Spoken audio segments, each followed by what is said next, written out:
This is an NL8 connector. This is used exclusively for audio. So inside this connector, there's 8 pins, and that allows us to connect 4 separate loudspeaker units through this cable.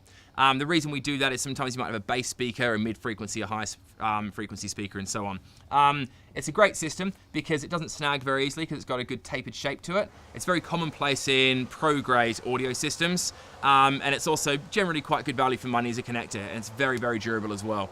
As an alternative to an NL8, we might use an NL4, but that would be for smaller applications. So this is one of those connectors which for the application is pretty much the only thing we'd consider using.